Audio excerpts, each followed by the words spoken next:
बिस्मिल्लाहिर्रहमानिर्रहीम। अस्सलाम वालेकुम। उम्मीद है आप ठीक होंगे, खैरियत से होंगे। तैयब लोग फिर से आपकी खिदमत में हाजिर है। जी, आज जो हम डिस्कस कर रहे हैं वो सुप्रीम कोर्ट के 8 रुकनी बेंच में पार्लिमान की कानून साजी से मुतल्लिक होने वाले मुकदमे की समाअत का अहवाल है।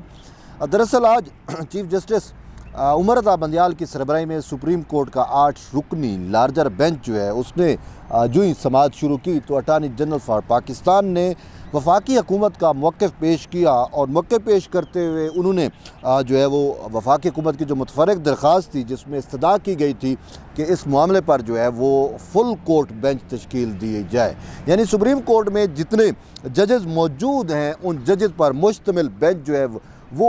तश्कील दिया जाए और वो फिर इस मामले पर जो है वो समाअत का आगाज़ करे। तो अटार्नी जनरल ने इस दरख्वास्त पर जो है वो दलाइल देने चाहे तो उससे जो ही उसने दलाइल देने चाहे तो उस वक्त जो है वो PMLN की जानिब से जो है वो सलाहुद्दीन पेश हुए। उन्होंने कहा कि मैंने PMLN यानी कि पाकिस्तान मुस्लिम लीग नून का जो है वो जवाब जमा कराया है। तो उन्होंने कहा ठीक है, हम आपको भी देख लेंगे। और फवाद चौधरी तहरीक इंसाफ की जानिब से आए तो उन्होंने कहा कि अदालत ने पॉलिटिकल पार्टीज़ को नोटिस जारी किए थे तो मैं जो है वो तहरीक इंसाफ भी इस मुकदमे में फ्री के बनना चाह रही है। तो उन्होंने कहा ठीक है, हम बाद में आपको देखेंगे, पहले हम अटार्नी जनरल फॉर पाकिस्तान को सुनते हैं। तो यूँ अटार्नी जनरल फॉर पाकिस्तान ने जो है वो अपने दलाइल का आगाज़ करते हुए सुप्रीम कोर्ट पर वाज़ेह किया कि ये जो एक्ट जिसको चैलेंज किया गया, ये एक्ट जो है वो बरह रास्त अदलिया की आज़ादी से जुड़ा हुआ है बकौल सुप्रीम कोर्ट। कि उन्होंने कहा कि सुप्रीम कोर्ट ने जो है वो वाज़े तौर के ऊपर कहा था गुज़िश्ता समाअत पे कि अदलिया की आज़ादी को जो है वो मजरूह करने की जो है वो कोशिश की गई, अदलिया की आज़ादी की नफ़ी करने की कोशिश की गई। ये जो पार्लिमान ने एक्ट पास किया है जिसको supreme court procedure and practice act या बिल जो है वो कहा जाता है,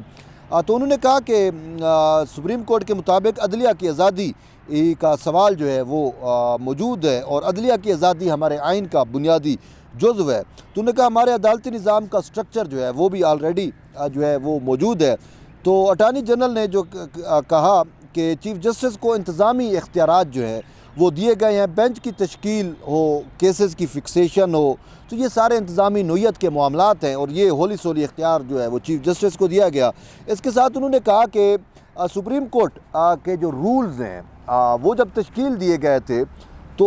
फुल कोर्ट बेंच जो है वो बनाया गया। इस हवाले से अटार्नी जनरल ने सुप्रीम कोर्ट रूल्स 1956, फिर सुप्रीम कोर्ट रूल्स 1988 और जितने भी रूल्स बने उस हवाले से अटार्नी जनरल फॉर पाकिस्तान ने जो है वो हिस्टोरिकल बैकग्राउंड जो है वो भी बयान किया। लेकिन साथ उनका एक मौक़िफ़ था कि सुप्रीम कोर्ट के रूल्स जो हैं वो फुल फुल कोर्ट का मतलब ये है कि तमाम सुप्रीम कोर्ट के जजेस पर मुश्तमिल बेंच है या फुल कोर्ट बैठती है, वो फिर सुप्रीम कोर्ट के रूल्स जो है अगर वो रूल्स बनाने हों यानी कि रूल्स मेकिंग हो, रूल्स में अमेंडमेंट करनी हो, रूल्स को तब्दील करना हो तो वो फुल कोर्ट बेंच जो है या फुल कोर्ट बैठती है और वो फिर इस मामले को जो है वो देखती है। तो उन्होंने कहा कि अब ये जो पार्लिमान ने कानून साजी की है ये भी सुप्रीम कोर्ट के इंतज़ामी मामलात से जुड़ी हुई है और सुप्रीम कोर्ट के इंतज़ामी मामलात जो हैं वो सुप्रीम कोर्ट रूल्स में तयशुद होते हैं। तो इसी वजह से उन्होंने कहा कि हम ये चाहते हैं, हमारी ये ख्वाहिश है, हुकूमत ये चाहती है कि चीफ जस्टिस ऑफ पाकिस्तान जो है वो अब इस मामले पर फुल कोर्ट बेंच जो है वो बनाएं।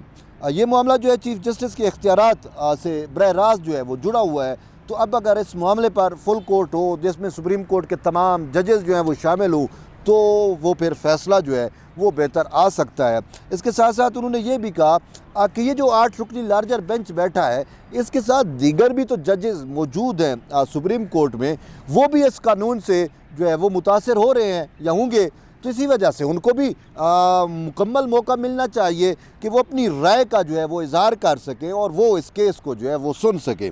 इस पर जस्टिस इजाज़ुल हसन ने रिमार्क्स दिए कि यहाँ पर सवाल जो है वो रूल्स का नहीं है, यहाँ पर सवाल जो है वो कानून साज़ों की कम्पिटेंस का है। अच्छा, फिर इजाज़ुल हक ने यह भी कहा कि आइन साज़ों की कम्पिटेंस पर जो है वो आए रोज़ सवालात उठ रहे हैं। तो ये भी बात है कि वो सवाल क्यों उठ रहे हैं उसका भी जवाब जो है वो दिया गया कि ये पार्लिमान जो है वो मुकम्मल नहीं है, यानी कि कहने का उनका मतलब ये था कि इस पार्लिमान में एक बड़ी जमात जो है वो पार्लिमान से इस्तीफ़े देकर बाहर चली गई है। तो ऐसी सूरत हाल में क्या ऐसी कानून साजी जो है वो हो सकती है, उसकी कम्पिटेंसी का वो जो है वो हम जायज़ा ले रहे हैं और आप यहाँ पे रूल्स की बात कर रहे हैं। तो इस पर अटॉर्नी जनरल ने गवर्नमेंट ऑफ इंडिया एक्ट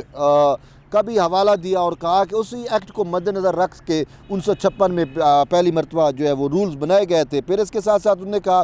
कि इस हवाले से जो मामलात होते थे पहले उसमें गवर्नर और सदर को इख्तियारात होते थे, तमाम उन्होंने कहा 1973 के आइन में सदर का इख्तियार जो है वो ले लिया गया था। अटॉर्नी जनरल ने कहा कि ये यहाँ पर सवाल जो है वो इब्तदाई तासुर का है और सुप्रीम कोर्ट ने वैसे भी इब्तदाई तासुर का यूँ सवाल भी बनता है कि सुप्रीम कोर्ट ने आइन अभी हवा में ही था, आइन ये जो कानून साजी हुई है कानून अभी बना नहीं था, इन प्रोसेस था, उसका नोटिफिकेशन नहीं हुआ था, लेकिन सुप्रीम कोर्ट की जानिब से जो है वो पहले ही इसको उड़ा दिया गया था। और जस्टिस आयशा मलिक आज जो है वो हमें बड़ी जो है वो खुल के सामने आई हैं और आयशा मलिक ने से हमें ये नहीं हम तवक्को कर रहे थे कि वो इतनी ओपनली सामने खुल के आएंगी और इस तरीके से जो है वो मुखालफत भी करेंगी। और जो रिमार्क्स उन्होंने दिए उनके रिमार्क्स बड़े मीनिंगफुल हैं और उन्होंने वाज़ेह तौर के ऊपर कहा कि अटॉर्नी जनरल साहब आप फुल कोर्ट की इस्तदा कर रहे हैं, ये तो सुप्रीम कोर्ट के अपने ऊपर डिपेंड करता है और चीफ़ जस्टिस का ये इख्तियार होता है कि चीफ़ जस्टिस किस मुकदमे को किस नोयत का देखती है। तो उन्होंने कहा कि ज़रूरी नहीं होता, अगर हम फिर इधर अटॉर्नी जनरल का ही चूँकि आइनी मामला है और आइन का मसला है तो इस वजह से आइन की तशरीह का मामला है तो तमाम जजेस को मिलकर जो है इस मामले को देखना चाहिए। तो उन्होंने कहा फिर क्या ये जो असूल आप हमसे डिस्कस कर रहे हैं, जो ये बात आप हमें कह रहे हैं, तो फिर या क्या इसका असूल या इस असूल का फिर इतलाक़ जो है वो हाई कोर्ट पे नहीं होगा। तो उन्होंने कहा हाई कोर्ट जो है वो पार्लिमान की कानून साजी के मसाइल तो ज़्यादा नहीं सुनती। तो उन्होंने कहा कि भाई सूबाई कानून साजी के मामला, जैसे मुनीब अख्तर ने फिर कहा कि सूबाई कानून साजी के मामला जो है वो तो फिर पार्लिमान जो है वो सुनती है, यानी कि जो हाई कोर्ट है वो तो सुनती है। तो फिर क्या हाई कोर्ट में भी जो है वो जितने जजेस अवेलेबल हों, सिंध हाई कोर्ट में जितने जज अवेलेबल हैं तो वो सिंध असम्बली का मामला है तो फिर सारे बैठ जाए, तो पंजाब का है तो फिर पंजाब के जजेस जो हैं वो बैठ जाए। तो यूँ फिर जस्टिस आयशा ने कहा कि ये जो है वो हमें समझ नहीं आ रही कि आपकी इस्तदा की कि आप ये कह रहे हैं कि फिर सुप्रीम कोर्ट कि हम यानी जजेस जो हैं वो कैसे चीफ़ जस्टिस को जो है वो कहें कि जी इस पे या हुक्म करें कि इस पर जो है फुल कोर्ट बेंच बनाया जाए। तो इस पर अटॉर्नी जनरल ने कहा कि सुप्रीम कोर्ट के ख़ुद चीफ़ जस्टिस भी इस असूल को तय कर चुके हैं कि अगर मामला फुल कोर्ट की तश्कील के लिए या लार्जर बेंच की तश्कील के लिए भेजना हो तो वो जो जज पहले अवेलेबल होते हैं वो जजेस ही जो है वो मामला चीफ़ जस्टिस को और ये रेफ़र करके भेजते हैं कि इसके ऊपर यानी कि इसमें फ़लाँ मसाइल है या ये चीज़ें हमने देखनी है, तो इस हवाले से इस मामले को फुल कोर्ट में लगाया जाए। तो इस पर जस्टिस आयशा मलिक जो है वो कहा, उसने कहा कि हमें आपकी ये चीज़ समझ नहीं आ रही कि एक जज जो है या जैसे शाहिद वहीद ने भी यही कहा कि जज जो है वो किस तरीके से चीफ़ जस्टिस को हुक्म दे सकता है कि जी फुल कोर्ट जो है वो बनाया जाए। जस्टिस आयशा का ये भी कहना था, यहाँ पे अटॉर्नी जनरल ने कहा कि इफ्तिखार चौधरी केस में आप देख लें कि उसमें तमाम मौजूद जजेस जो थे सुप्रीम कोर्ट में उन पर मुश्तमिल जो है वो बेंच तश्कील दिया गया। इसके साथ साथ उन्होंने जस्टिस काजी फैज़ ईसा के केस का भी हवाला दिया कि जस्टिस काजी फैज़ ईसा के जो नज़रसानी थी उसके ऊपर भी फुल कोर्ट बेंच जो है वो तश्कील हुआ था और तमाम जजेस जो अवेलेबल थे वो उस बेंच का जो है वो हिस्सा थे। इस पर चीफ़ जस्टिस ने कहा कि जस्टिस काजी फैज़ ईसा का मामला जो है वो तो यकसर मुख्तलिफ था। जस्टिस का यानी कि आप यूँ कह सकते हैं या समझ सकते हैं कि चीफ़ जस्टिस आज उन्होंने अपनी गलती को मान भी लिया और साथ सुप्रीम कोर्ट ने जो उस वक्त गलती की थी जस्टिस काजी फैज़ ईसा वाले मामले पे, उस पे आज उन्होंने कहा कि पहली बात है वो तो एक सदारती रेफरेंस था, यानी कि सदर की जानिब से भेजा गया एक मामला था तो हमने फुल कोर्ट बेंच पर तश्कील दिया काजी फैज़ ईसा का। लेकिन अहम बात उन्होंने ये की कि उनके ख़िलाफ़ जो केस आया था, जो मामला था वो मोटिवेटेड था, यानी कि उनको बदनाम करने की कोशिश थी और ये कि उस वक्त जो सुप्रीम कोर्ट थी वो एक किस्म की आप यूँ कहें कि अंडर ट्रायल आ चुकी थी। तो तभी हमने ये जो है वो उस पर फुल कोर्ट बेंच बनाया ताकि वो जो दबाव जो ट्रायल चल रहा है सुप्रीम कोर्ट का उससे किसी तरीके से निकला जा सके। तो आज जब ये अटॉर्नी जनरल ये बातें कर रहे थे तो आज एक अहम डेवलपमेंट हुई और वो डेवलपमेंट जो ये है कि जस्टिस मोहम्मद अली मज़हर की जानिब से हुई। और जस्टिस मोहम्मद अली मज़हर ने यूँ के वो बात की कि हमें वैसे उम्मीद नहीं थी, लेकिन उन्होंने जो बात की वो शायद आइन और कानून के मुताबिक उसको बहुत सराहा जा रहा है। उन्होंने वाज़े तौर के ऊपर कहा अटार्नी जनरल को कि आप ये कहना चाह रहे हैं कि फुल कोर्ट बेंच इस वजह से भी तश्कील पाया जाए या तश्कील दिया जाए कि वो जो जजेस की या सुप्रीम कोर्ट के जजेस की जो कलेक्टिव विजडम है, यानी इज्तमाही हिकमत, इज्तमाही दानिशमंदी जो है वो खुल के सामने आ सके। बहरहाल अटार्नी जनरल ज़्यादा इस पे नहीं गए। जो रास्ता जस्टिस मोहम्मद अली मज़हर ने दिया तो मोहम्मद अली मज़हर का जो रास्ता था वो हमें ये बता रहा है कि वो पार्लिमान की सुपरमेसी से होता हुआ और जजेस के उस पे आता है कि तमाम जजेस इस मामले को मिल बैठ कर देखें। और क्योंकि वैसे मामला बनता भी यही है, अटार्नी जनरल ने भी जिस तरीके से कहा कि चूँकि ये जो इशू है ये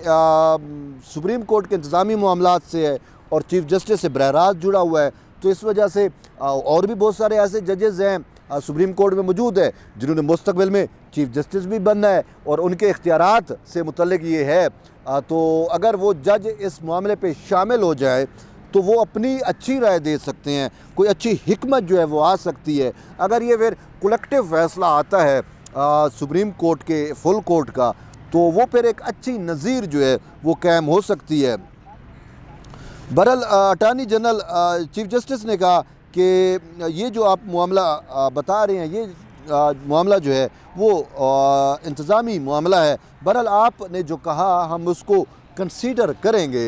चीफ़ जस्टिस ने ये कहा कि हम उसको कंसीडर करेंगे, लेकिन जो ज़बान आपकी दरख्वास्त में इस्तेमाल की गई है वो ज़बान जो है वो दुरुस्त नहीं है। लेकिन आज की समाअत में एक अहम बात ये भी हुई कि जस्टिस मज़हर नकवी जिसके बारे में अभी पार्लिमानी कमेटी में भी ये मामला चल रहा है और बहुत सारी चीज़ें हैं, तो उसमें भी उन्होंने अपना भी कुछ इनपुट देने की कोशिश की, वो भी इस बेंच का जो है वो हिस्सा है। तो बहरहाल इसके बाद अटार्नी जनरल ने जो है वो अपने आप को महदूद रखा फुल कोर्ट बेंच की तश्कील के ऊपर। और एक मौके पर तो उन्होंने शहीद जुल्फ़िकार अली भुट्टो के केस का भी रेफरेंस या हवाला दिया और उन्होंने कहा कि भुट्टो शहीद ने जो है अपनी फांसी से मुतल्लिक केस पर जो है जो बेंच था उस पर तफज़ात का इजहार किया था और उस वक्त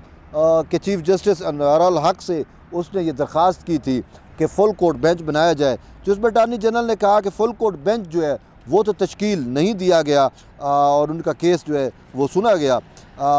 और उनके एतराज़ को उस वक्त के जज जो है इब्रारुल हक ने जो है अनवारुल हक ने जो है वो मुस्तरद कर दिया था और उसकी इजाज़त नहीं दी। इस पर जस्टिस मज़हर नकवी ने कहा कि अगर मुस्तरद किया तो फिर उन्होंने उसकी वजूहात भी जो हैं वो सामने रखी थी कि कौन सी वजूहात हैं। अटार्नी जनरल का आइन की तशरीह का मामला है और अज़ खुद और यहाँ पे जो मामला है वो आइन की तशरीह का है, पार्लिमान की सुपरमेसी का है और इसी वजह से हम चाहते हैं कि इस मामले को जो है वो सुप्रीम कोर्ट में मौजूद तमाम जजेस जो हैं वो सुने। तो उस वजह से उन्होंने कहा कि हम चीफ़ जस्टिस को से मेरी यही इस्तदा है कि इस पर फुल कोर्ट ही बेंच बनाया जाए। लेकिन यहाँ पर चीफ़ जस्टिस ने कहा कि भाई ये इख्तियार वैसे चीफ़ जस्टिस का होता है, वो देखते हैं कि कौन सा बेंच बनाना है, कितने रुकनी लार्जर बेंच बनाना है, नहीं बनाना, कौन सा केस किस बेंच में लगाया जाना है। और जस्टिस आयशा मलिक ने भी यही कहा कि इवन के जो साइलिन आते हैं उनको भी नहीं पता होता कि कितने रुकनी बेंच केस की समाअत करेगा और हमारा केस किस बेंच के सामने लगेगा, कितने रुकनी होगा। तो उन्होंने कहा अगर हम ये कर दें तो फिर हर शख्स जो है वो आकर ये कहेगा कि मेरा केस जो है वो फुल कोर्ट सुना जाए। तो चीफ़ जस्टिस ने कहा इसी वजह से हम चाहते हैं कि इस मामले पर मज़ीद हमें मुआवनत फराहम की जाए ताकि हम इस असूल को हमेशा के लिए जो है वो भी तय कर दें। तो बहरहाल इसके बाद मुस्लिम लीग नून की जानिब से सलाहुद्दीन जो है वो पेश हुए और उन्होंने भी फुल कोर्ट बेंच की इस्तदाएँ की और वो थोड़ा उन्होंने कलेक्टिव विजडम की बात की जिसकी मोहम्मद अली मज़हर साहब बात कर रहे थे, पार्लिमान की सुपरमेसी की बात की और आइन की तशरीह की बात की कि आइन की तशरीह का जब मामला है और ऐसा मामला है जो बरह रास्त सुप्रीम कोर्ट के रूल से जुड़ा हुआ है, जो बरह रास्त सुप्रीम कोर्ट के चीफ़ जस्टिस के इख्तियारात से जुड़ा हुआ है, तो इस मामले पे जो है वो बेहतर यही है कि सुप्रीम कोर्ट में मौजूद तमाम जजेस को ये अपॉर्चुनिटी देनी चाहिए, ये मौका देना चाहिए कि वो मिल बैठ कर जो है इस पर फैसला कर सकें। बहरहाल जस्टिस सलाउद्दीन वो अपना एडवोकेट सलाउद्दीन को भी जस्टिस आयशा मलिक की जानिब से आज सनब किया गया। बहरहाल जस्टिस आयशा मलिक आज जो है वो बड़ी खुल के सामने आई, जैसे मैंने पहले भी कहा, और खैर हमारी तवक्कुआत से बरक्स जैसे आयशा मलिक रहीं। हम चाह रहे थे कि शायद आज जैसे आयशा मलिक जो है वो पार्लिमान की सुपरमेसी की बात करेगी, वो सुप्रीम कोर्ट के जो दीगर जजेज़ हैं उनको भी इसमें शामिल करने की बात करेगी, या वो ये कहेगी कि दीगर जजेस को भी अपॉर्चुनिटी या मौका मिलना चाहिए कि वो इस अहम मामले की समाअत का हिस्सा हों, क्योंकि सिर्फ ये चीफ जस्टिस बंदियाल जो है ये तो रिटायर हो जाएंगे, मुस्तकबिल के या सीनियर तरीन जज जस्टिस काजी फैज़ ईसा हैं, जैसे सरदार तारिक मसूद है, जैसे काजी फैज़ ईसा ने तो चीफ जस्टिस बनना है, तो उनको शामिल किया जाना, या फिर दूसरे जो इंडिपेंडेंट जजेस हैं, ये तो लाइक माइंडेड जजेस हैं जिसे हम बंदियालवी बेंच कहते हैं, बंदियालवी जजेस कहते हैं, तो ये तो वो हैं जिसके ऊपर ठप्पा भी लग चुका है इमरान दार जजेस का। तो ये बेंच जो है वो तो उसका एक ख़ास ओपिनियन मौजूद है मुख्तलिफ केसेस के अंदर, जबकि जो दूसरी तरफ जिन जजेस को इग्नोर किया गया, जिन जजेस को चीफ जस्टिस से जो है वो चीफ जस्टिस ने शामिल नहीं किया, वो तो पार्लिमान की सुपरमेसी से मुतल्लिक मुतअद्दिद फ़ैसले भी दे चुके हैं, वो कह भी चुके हैं कि पार्लिमान पार्लिमान जो है वो बाख्तियार भी है और वो सुप्रीम भी है, और फिर पार्लिमान तमाम इदारों की माँ भी है। तो ऐसी सूरत हाल में ऐसे जजेज़ जिनका वाज़े एक मौक़िफ़ है, वाज़े एक नज़रिया है पार्लिमान की सुपरमेसी से मुतल्लिक, उनको शामिल ना करना जो है ये एक अफसोसनाक है। तो इसी वजह से हमने भी कहा इस चीज़ों को हम हाईलाइट कर दें ताकि ये चीज़ें तारीख़ का जो है या रिकॉर्ड का जो है वो हिस्सा रहें। तो यूँ आज इस मामले की जो है वो समाअत इख्ताम पजीर हुई इस मामले पे कि चीफ जस्टिस ने कहा कि हमारी एक बेंच के जज यानी कि जस्टिस आयशा मलिक जो हैं वो मौजूद नहीं होंगी, उन्होंने शायद बैरून मुल्क जाना है, तो इसी वजह से फिर हम इस केस की समाअत जो है वो 3 हफ्तों के लिए मुलतवी करते हैं। और साथ ही अटार्नी जनरल से ये कहा कि हमने आपको गुज़िश्ता समाअत पे भी कहा था कि आपने हमें पार्लिमान की कार्रवाई का रिकॉर्ड देना है, तो आपने अभी तक रिकॉर्ड नहीं दिया। तो उन्होंने कहा कि पार्लिमान की मैंने लिखा हुआ है कौमी असम्बली के स्पीकर को भी और दीगर को भी, तो अभी तक रिकॉर्ड नहीं आया, जो ही रिकॉर्ड आएगा मैं जो है इसको सबमिट करा दूँगा। तो यूँ आज इस केस जो है वो इख्ताम पजीर हुआ, ये कहकर कि 3 हफ्ते बाद जो है इस मामले पर मज़ीद जो है वो समाअत होगी। लेकिन अब सवाल ये है कि आया चीफ जस्टिस की जानिब से फुल कोर्ट बनाया जाएगा या नहीं बनाया जाएगा। यही हरदर्मी और यही ज़िद जो चीफ जस्टिस दिखा रहे हैं, शो कर रहे हैं कि भाई मैं जो है वो मास्टर ऑफ द रोस्टर हूँ, और मेरी मतलब है वही जो बात पहले भी हमने की एक और उसमें कि मेरा बेंच, मेरी मर्ज़ी, मेरी अदालत, मेरा इख्तियार, मेरी मर्ज़ी, वो अभी तक उसी पे डटे हुए हैं और किसी चीज़ को जो है वो खातिर में नहीं ला रहे। और इवन के वो उनको चाहिए तो ये था कि वो ऐसी जुरिस्प्रूडेंस कायम कर जाते जिसकी आने वाली लोग जो है वो अच्छी नज़ीरें उस हवाले से जो है वो देते। लेकिन अफसोस है कि ये कोई ऐसी ख़ास जुरिस्प्रूडेंस तो क्या, यहाँ पे जो जुरिस्प्रूडेंस है वो एक मखसूस जुरिस्प्रूडेंस हमें नज़र आती है उमर अता बंदियाल की, आप इसको सासू माह वाली जुरिस्प्रूडेंस भी कह सकते हैं। तो बहरहाल अभी ये मामला इंतहाई अहम है, लेकिन अब ये चीज़ हमें ये भी नज़र आ रही है कि हो सकता है इस मामले को तूल दिया जाए, और फिर चूँकि ये मामला है तो चीफ जस्टिस उमर अता बंदियाल के लिए लाया गया था कि इसके इख्तियारात को जो है वो रेगुलेट किया जाए, क्योंकि सुप्रीम कोर्ट के ख़ुद जजेज़ की जो है जजमेंट्स आ चुकी हैं कि चीफ जस्टिस उमर अता बंदियाल जो है वो वन मैन शो बने हुए हैं। तो बहरहाल कौन अपने इख्तियारात को सरेंडर करता है, और यही बात है चीफ जस्टिस भी अपने इख्तियारात को सरेंडर नहीं करना चाह रहे, और इसमें हुकूमत की जानिब से भी चीफ जस्टिस के ऊपर डायरेक्ट एतराज़ नहीं किया गया कि भाई ये कन्फ्लिक्ट ऑफ इंटरेस्ट है कि आपके इख्तियार से मुतल्लिक केस है तो आप कैसे सुन रहे हैं। बहरहाल हुकूमत ने तो आज किया कि हमें तमाम बेंचेस पर, तमाम जजेस पर जो है वो एतबार है। बहरहाल अब देखते हैं कि अंदर समाअत पर ये मामला क्या सिमत इख्तियार करता है, क्या रुख इख्तियार करता है। तो एट दी एंड यही है कि जुड़े रहिए तैयब बलोच के साथ। मिलते हैं फिर एक नई वीडियो में, तब तक इजाज़त दें। अल्लाह हाफ़िज़।